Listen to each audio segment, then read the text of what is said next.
got about 100 of those, or less than 100.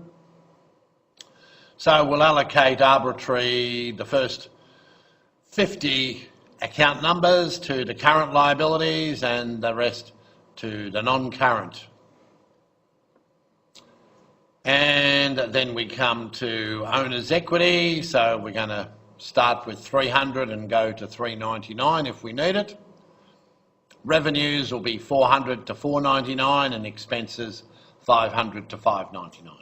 Right, so that's just an example of a system. So you can choose your own system, or if you're told, sometimes they give you the account numbers and they're the ones that you need to apply. So when we go back to our example that we looked at earlier today, they were in fact following that system. So cash being an asset, and a current one at that, we give that the 100. The interest revenue was a revenue, so the revenue accounts were between 400 and 499, so we're going to give that 410. The insurance being an expense, we'll give that between 500 and 599, so let's say it's 540. We said the bank account was 100. The office furniture being a non-current asset, we said they were between 150 and 199, so let's give it 170. And the accounts payable being a liability and a current one is between 200 and 250, so we'll give that 200. Right, so that's just an example of how we apply those chart of accounts to the posting reference. And when we do our postings into our accounts, we should always put the chart of accounts number at the top of the account name. All right? So you can see there the cash at bank was 100, the interest revenue 410, and the insurance was 540. And all we've done here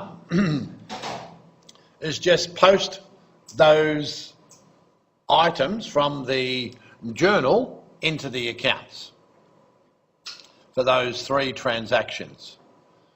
So we said 2 accounts affect the bank account, the interest and the insurance.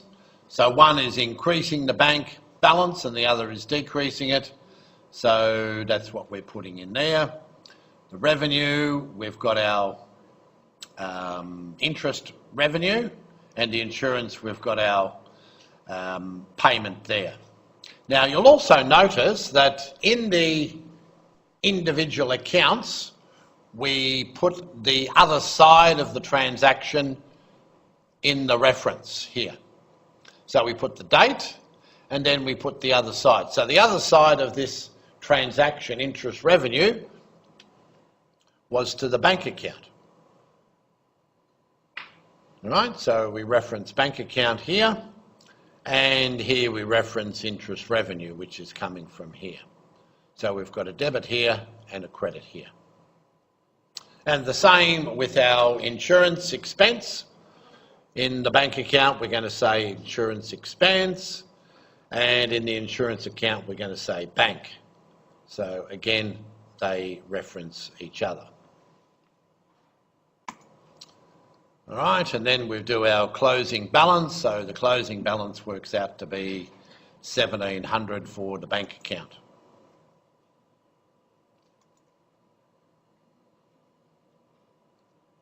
And the closing balance at the end of the accounting period becomes the opening balance of the next accounting period. Now, if it's an asset, liability or owner's equity, these are said to be permanent accounts. And permanent accounts get carried forward from one period to the next. Whereas a temporary account, like the interest revenue and the insurance, they get written off at the end of the accounting period and transferred to the profit and loss account.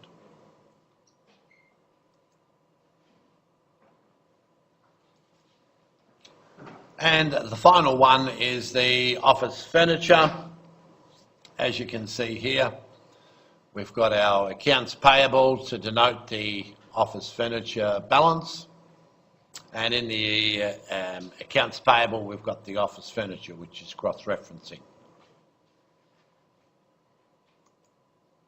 And of course, the closing balance is the same for each of those.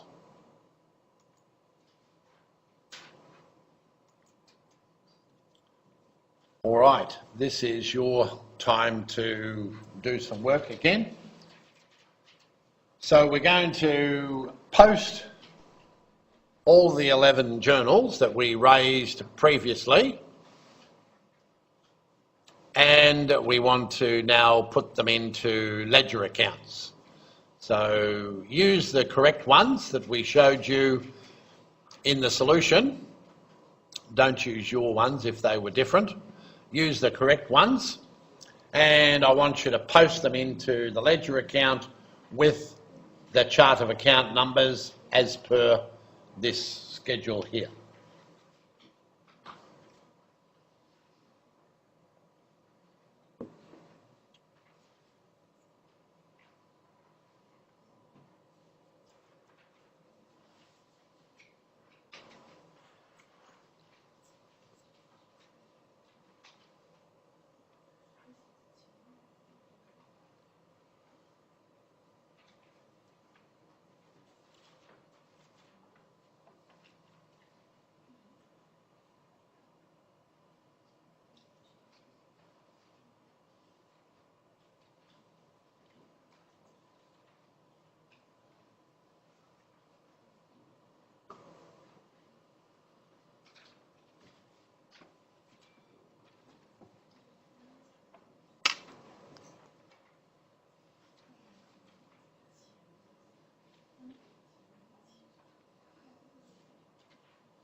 Okay, we'll go through them now. So let's see how you fared.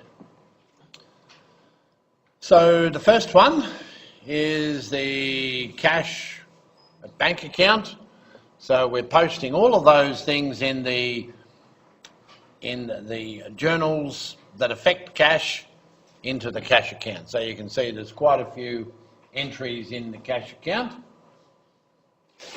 And we have, after we've posted everything, we can see that our closing balance is 49,000.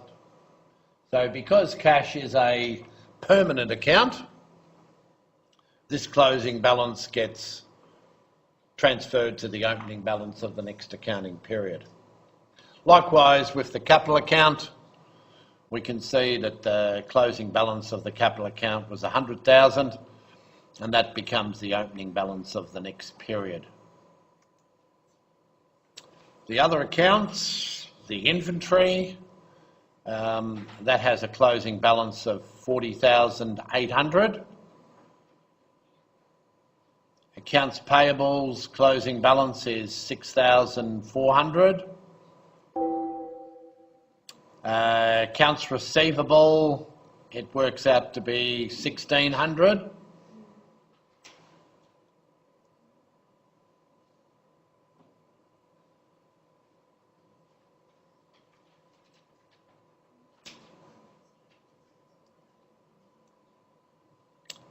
And for all the other accounts which only have one or two items in them, these are our revenue and expense accounts. All right, we put them on the appropriate side. And of course, remember the other side of these ones, which we'll talk about another day, they get closed off to the profit and loss at the end of each period. This one here is the liability, so that's a permanent account. These are temporary accounts, so this one has a balance that gets carried forward.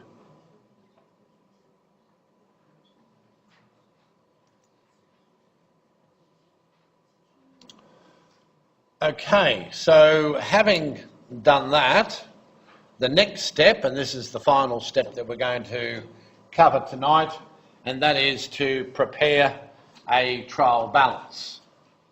So the trial balance is effectively a list of all the ledger accounts in the general ledger with their appropriate debit and credit figures. So all of those accounts that we just created then, what we're doing now is we're taking the balances that we got from those accounts and putting them in one listing, right, to give us a trial balance. And of course, after we finish this process, the debits and the credits should equal each other. If they don't, then obviously we must have made a mistake.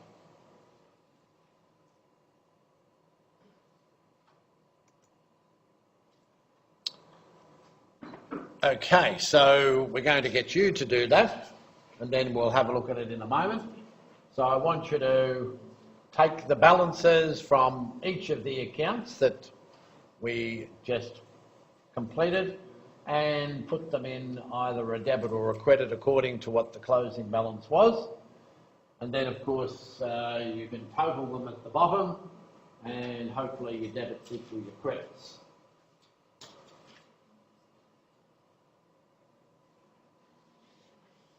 Okay, I'll give you about 5 minutes to do that.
How are we going? Are we nearly done?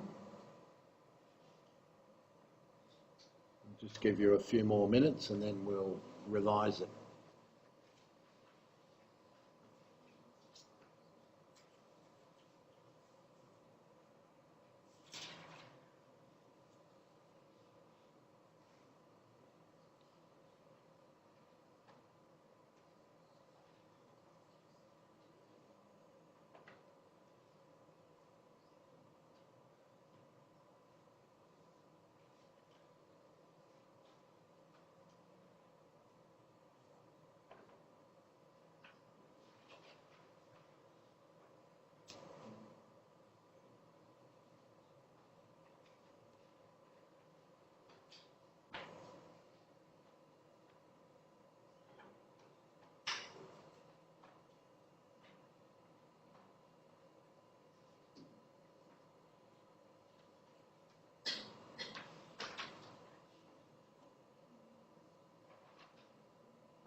All right, I think we've spent long enough, so let's go through what you should have in your trial balance. So it's just those figures that we had as a final balance. That's all we're doing, and we're taking the end balance to the account that it related to. So sometimes we might also put in the chart of accounts number here. Not just the name, we might put the number of the chartered account here as well. So we've got 49,000 as a debit for the bank, 1,600 as a debit for the account receivable, 40,800 for our inventory, 6,400 as a credit for accounts payable, 1,400 for income tax, 100,000 for our capital, 40,000 for our revenue as a credit, 25,600 for the cost of goods sold as a debit. Rent is 11,600, also on the debit side. Repairs and maintenance is 12,000 as a debit. Wages expense, 5,800, also a debit, and income tax expense, 1,400 as a debit. Now, the other thing that I also wanted to mention to you people is that when we do our trial balance, we also do it in a structured format. So you can see here that we've put the assets first. So these three accounts are assets, we've put them first. And then we've put in our two liabilities. We've put them in next. And then we've put in our capital or equity third, our revenue fourth, and our expenses last. Right? That's the standard way in which we prepare a trial balance. And the reason for that is because the next step that we're going to be doing is preparing financial statements. So if we have them all over the place, it makes it a lot more difficult to do those financial statements. So, for example, if we're doing the balance sheet, we chop it off here, right? Because these are assets, liabilities and owner's equity, so they'll all go into the balance sheet. And these guys down here are all relating to the profit and loss. So they're all separated as well. It makes it a lot easier. Now, finally, we do the balance, and on this occasion, we would hope that they agree, and in fact they do, at 147,800 each. So it looks like we've done it correctly. So what happens if it's not correct? What happens if our debits and credits don't agree? What do we need to do? Well, we don't panic, but we go through and methodically try and find where our errors are. The first one is the obvious one. We might have made an adding mistake in our trial balance. That's possible. So we can re-add both the debits and credits and a second time and see if we get the same result. If that didn't work, then we can go back and check our postings from the ledger account into the trial balance, and also from our journal entries into the ledger. So we can go back and retrace our steps and see if we made an error doing that. And also, if we find that the debits don't equal the credit, it might mean that we transposed a figure incorrectly and the error has flowed through into the ledger and then into the trial balance.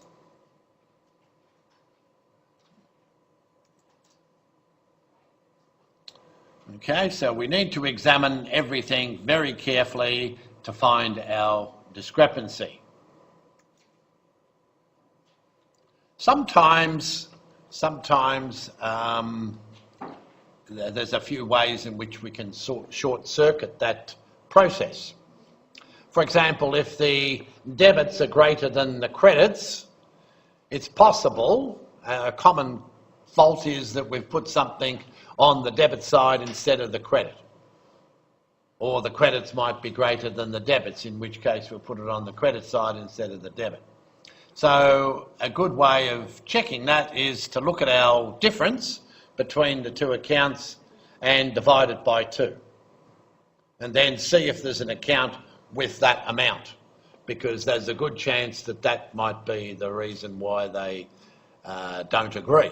We've just put it on the wrong side. Another one, common error, is a transposition error, where we've got our digits back to front. Right? So let's say the figure was 949 and we've put in 994. We've just transposed 2 digits round the wrong way. So we can look at the difference between those 2 errors, and if it's divisible by 9, then it's a transposition error. Okay, so in the example that I just gave you, the difference between those 2 numbers, 949 and 994, is 45. And 45 is divisible by 9, because 9 5s are 45. So that was the reason why there was a mistake there.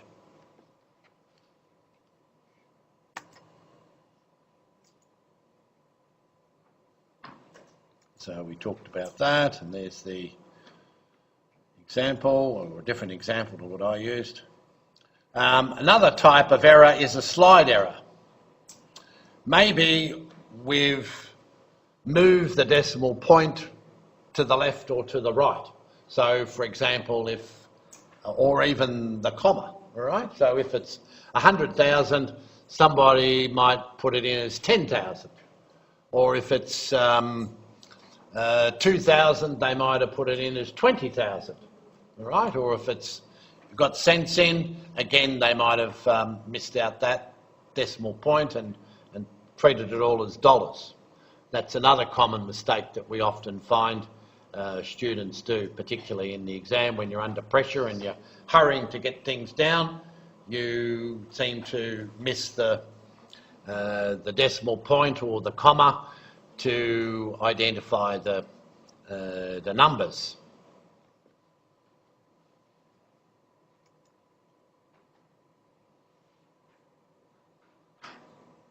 And there's an example of that one.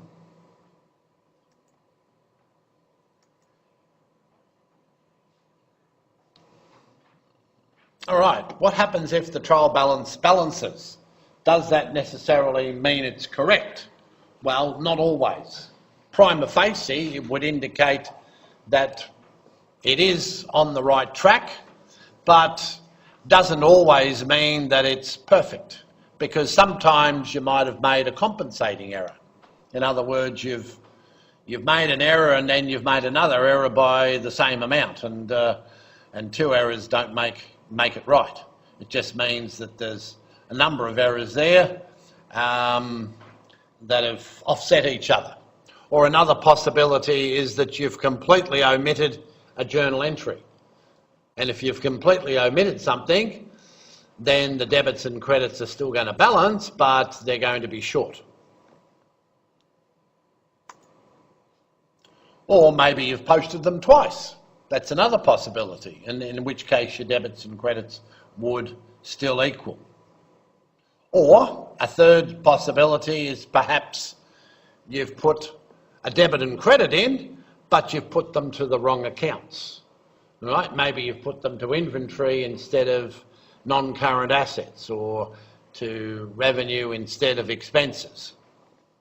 So that's another thing that could happen. And we mentioned that one. Mentioned about that. Or you could have just posted incorrect figures to both sides, is another possibility. Or there could be offsetting errors, which I mentioned before. All right, so all of these things are possibilities. All right, now this is a revision question that I'd like you to tackle for next time. All right, now we're not going to pack up, so don't get too excited. We've still got quite a bit of talking to do. So just because I get to the second last slide doesn't mean to say you can rush out the door as soon as I finish the slide. All right, because there's other things I want to talk about. All right, so this one is the revision question that we're going to do next time, but I'd like you to have a go at it before next time. All right, as it says, please attempt this question and or listen to the recording. Okay? The solution to this question will not be provided on the cloud. So the only way you're going to get it is if you come to the class. Right? And the reason why we do that is to encourage people to attend, right? Or at least listen to the online recording, because that's the reason why a lot of people fail this subject. They don't do things regularly. They don't listen to what's going on, or they miss their classes and they don't bother catching up with the online recordings, and they get so far behind they just find it impossible to deal with and they just give up. So don't give up, keep up to date. So this is just the sort of work that we've been doing today, preparing journal entries for each of these transactions. And you don't have to worry about narrations, we'll let you off with those. As long as you can do the journal entries, we'll be happy. All right, so that's one thing that I want you to do for next time. That's that one there. There's the practice exam questions, which we'll go through. And then there's exercises from your textbook, which is this one, all right? Discussion questions as well as a few problems. And then, of course, we want you to... Can you just keep quiet for a minute? I haven't finished talking yet. Quiet. Some people are still listening. Wait till I finish talking before you start, all right? As I said, I've still got about at least another 10 minutes of talking, so just relax. And there's the quizzes that you have on the website or the cloud that you need to also tackle. And next week we'll be looking at balance day adjustments and reversing and closing journal entries. And we also want you to read chapters 3 and 4 of your textbook. Okay, so that is all for those slides. Now, the next thing that I want to actually, I'm going to close that down because I want to show you something else. All right, now I want to show you this because some people have been taught to do columnar entries in their ledgers. All right, so let's see, is that better? Right, there we go. Right, so this is the columnar approach to entries in the ledger. So you can see this is straight out of your textbook. So you can see the way in which you do columnars, right? Has anyone done columnar approaches before? Okay, well some people maybe in other subjects might have done this in their introductory accounting. So I just wanted to show you the two methods. There's the T account method and this is the columnar account. So you can see here, I'll get my pen. Right, so let's look at one account. This is the bank account. So what we're doing is we're entering the transactions in order, in date order. So the first one is on the 15th of December and we've got an increase in the bank account of $450. So that's shown as a debit. The next entry is on the same day, but it's a $400 credit. So that comes off this balance, right, and reduces it down to 50.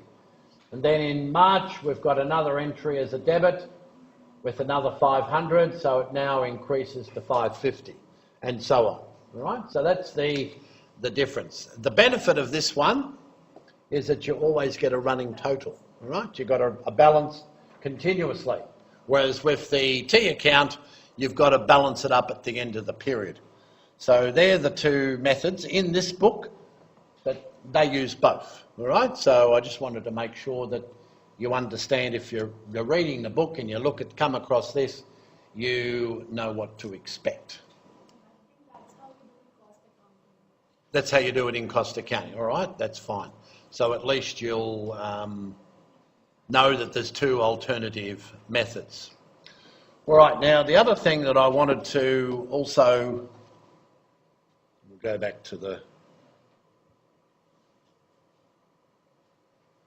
wanted to do, and we didn't get a chance to do it last week because we ran out of time, was go through the website. Ali asked me to go through the website, so I said, well, unfortunately we ran out of time last week, so we'll quickly go through it this week because there's some people that are at Deakin for the first time and they want to know where everything is, and so I'll show you.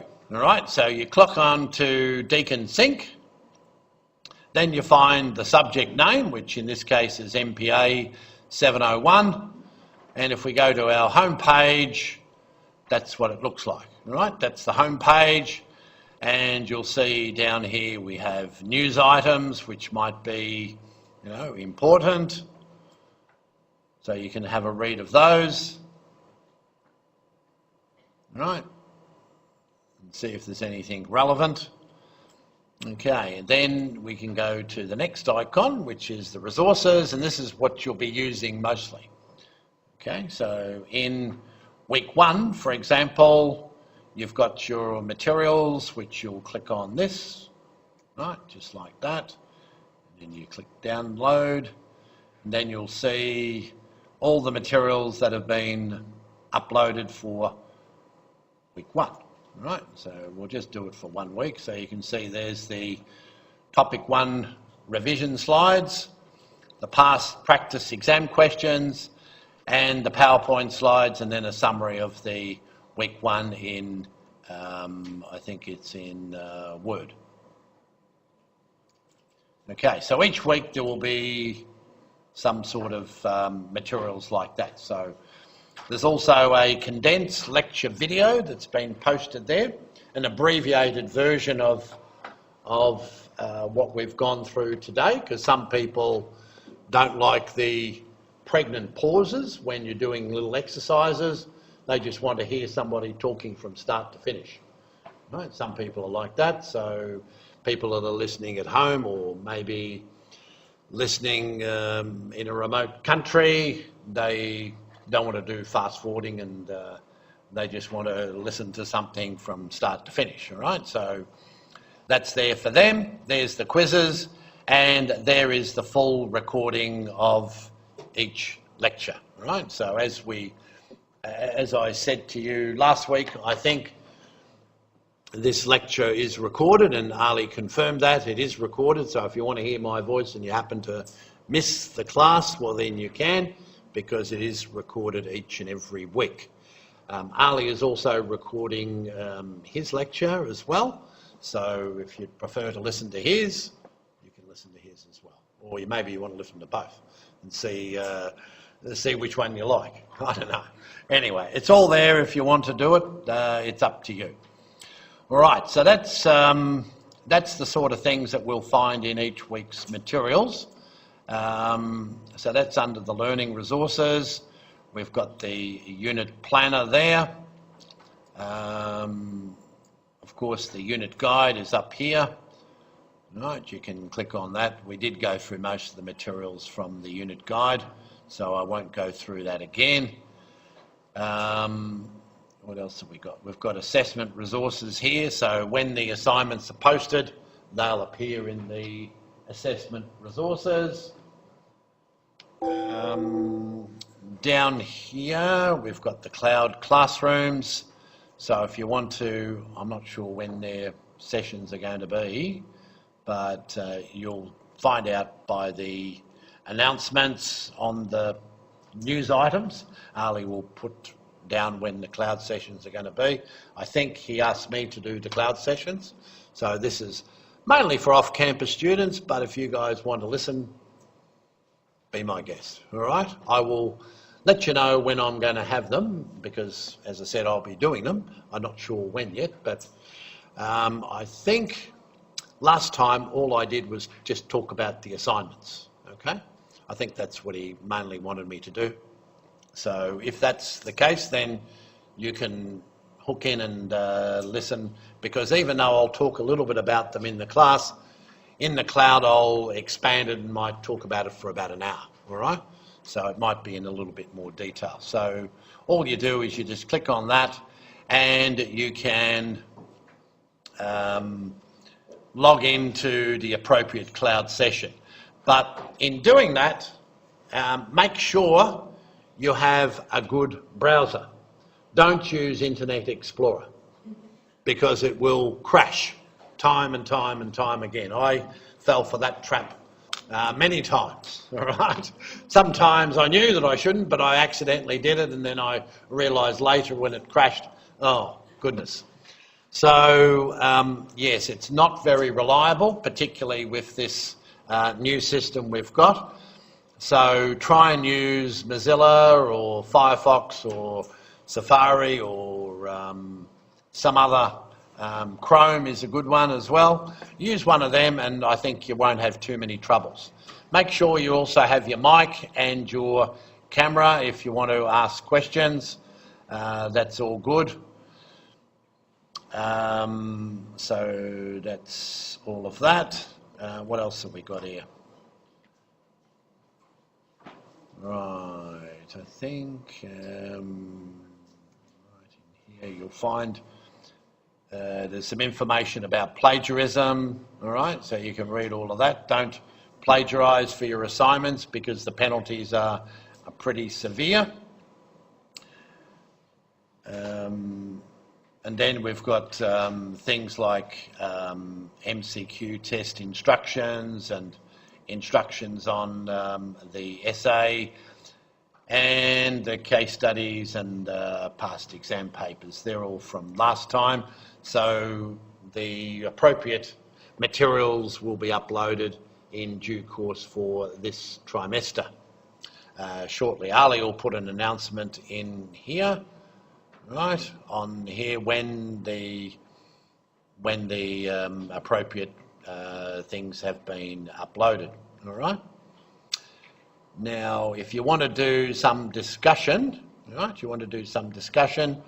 then have a look in here and you can discuss whatever you want. You can discuss about the unit in general, as some people have, or you can discuss the assessment, or you can discuss topics, you know, whatever you like.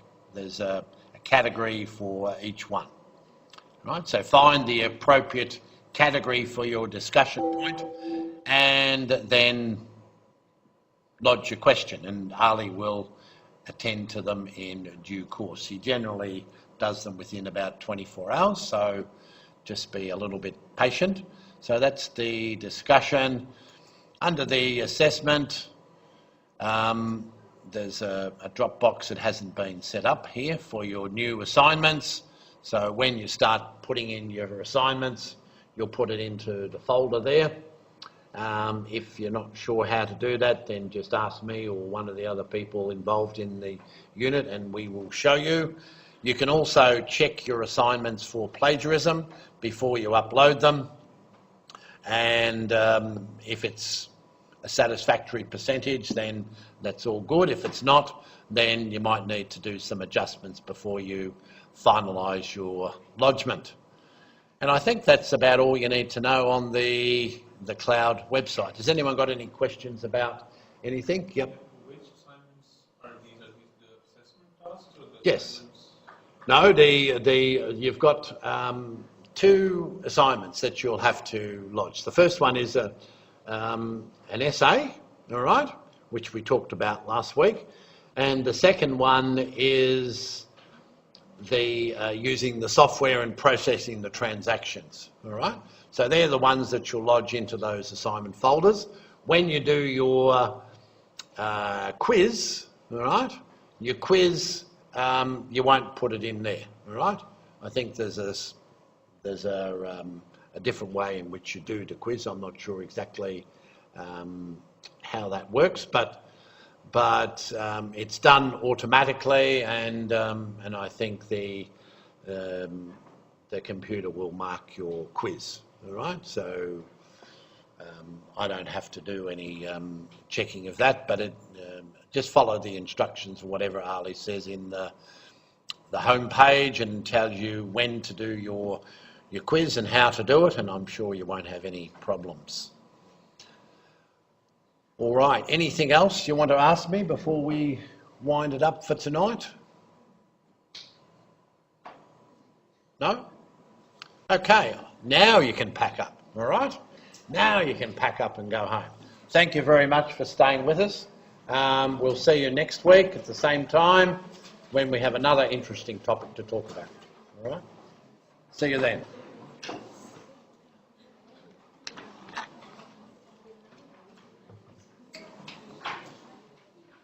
G'day. Yeah. The transactions. Yes. Because we can see in December 15th. That means that can Yeah. we record the transaction as expense? Well, it's payment to Optus. So who was Optus? So if we go back here, where was Optus? Optus, yeah. Optus we purchase inventory from, all right? So Optus was a supplier. Supplier. Yeah, so we would have recorded the expense up here, all right? Which we did. Where was it? This one here, right. So we recorded the expense here, so we don't record it again down here, no. Otherwise we're double counting. So we just record the expense up here, Yeah. and down here we record the payment of that expense, all right? So we created a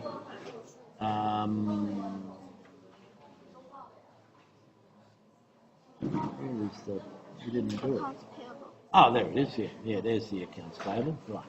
So we created an accounts payable for that guy up here, Yeah. and now we're paying that amount, all right? So we're paying that amount there, so that has to be cancelled out. Oh, so we paid the accounts Yeah, payable. yeah, we paid the account payable, that's all it is, that's why that. Oh.